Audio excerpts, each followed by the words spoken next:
We bought a car. Oh, One of the big jobs. Almost 250,000 Ks, and it looks in great nick. It feels like it's mostly water. Might be a problem later on. In this series, we're taking on our first Mad Garage Marketplace project and building the ultimate all-terrain coffee delivery service, the Gravel Espresso. It is time to give our lovely Forester a bit of a birthday with a complete service and a couple other items we've noticed along the way. So we've picked up some brake discs, pads, filters, wipers, and all the fluids you're going to need. Let's get into it. The first rule of any build is to give everything a proper once-over. When was its last? Oh no, Oh, at 242,000, but it doesn't say what date that was. The one before that was 2021. Someone's actually put little post-it notes in here, look. Why have they marked multifunction indicator lamp? Oh no, why do they want to look at that frequently? Despite being in surprisingly good condition for its 249,000 kilometres, our Forester was in need of a service and a few repairs. First up was replacing all the fluids and filters so we can be sure it's full of the good stuff. Oh, it feels like it's mostly water.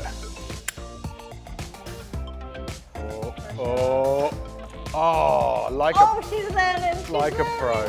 So behind the oil filter, there is a big nut, and that holds the oil filter cooler housing to the rest of the engine. And I'm going to give that a little nip up because I suspect that's where our oil leak is coming from. Oh, actually, that's gone further than it came off. New filter, a little bit of oil on the seal.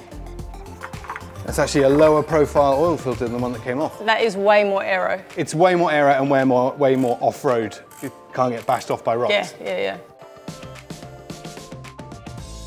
To make life easier for your DIY service, Supercheap Auto's website has a parts finder function, which allows you to quickly find all the compatible fluids, filters and parts specific to your car without the second guessing. Give it a start up. That lets the oil go through the filter and the whole engine, then we'll re-dip and see how much we've got in there.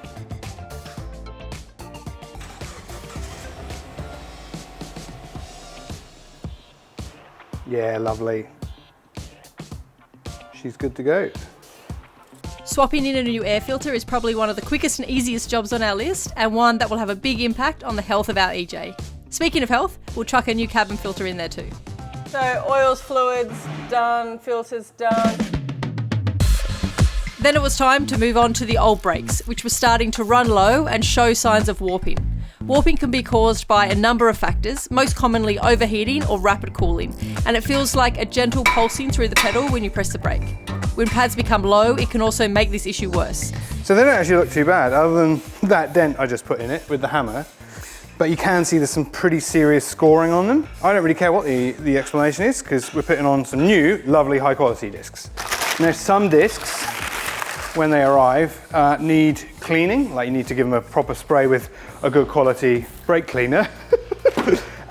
These don't need it because, as you can see, they've got this lovely paint coating on them. Now that doesn't need cleaning off, that stays on and it wears off naturally with the pad. So unlike our old disc, which you can see is starting to rust on the inside and on the brake cooling vents, this one probably won't ever look like that, which is a good thing.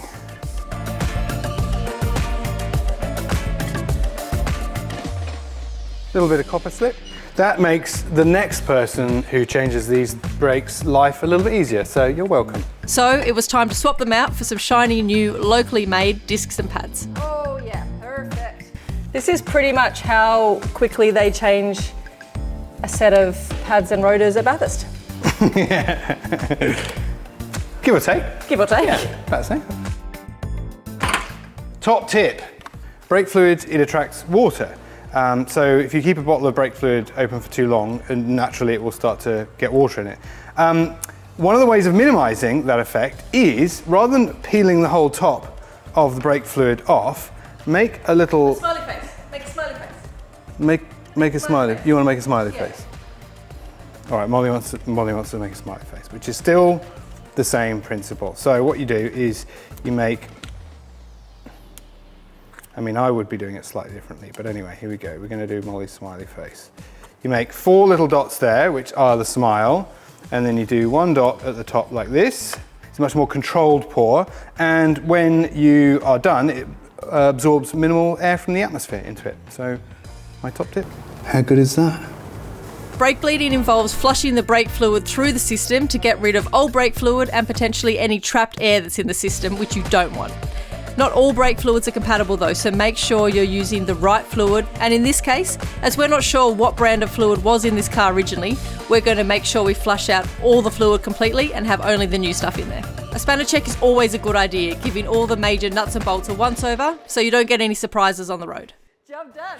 All right, electrics. We want to just double check all the globes. Yes. All electrics are good. Yes. This electrical system is going to need to do a few extra jobs, so we want to just check first off that it's all in good working order. As Molly explained, this electrical system is going to have a few more demands put on it with some of the modifications we're going to do to the Forester. So just want to give it one more check over that everything is healthy and good to go. The first thing is, as we did the day we picked it up, is just checking that that battery's charging with a good 20 amps there, which is pretty healthy. Battery voltage, which again should be fairly strong. Yeah, 14.3 volts is sign of a really healthy alternator and charging system. And one thing we can also be really confident with is Alex told us he replaced the battery in this car literally the week before we picked it up. So we know we've got a pretty strong electrical system to add a few things to. Next time, we get cracking on making this Forester look and work like it should, addressing that faulty window, damaged panels and sun-beaten body. We enlist the help of a mate and see if we can get her looking like new.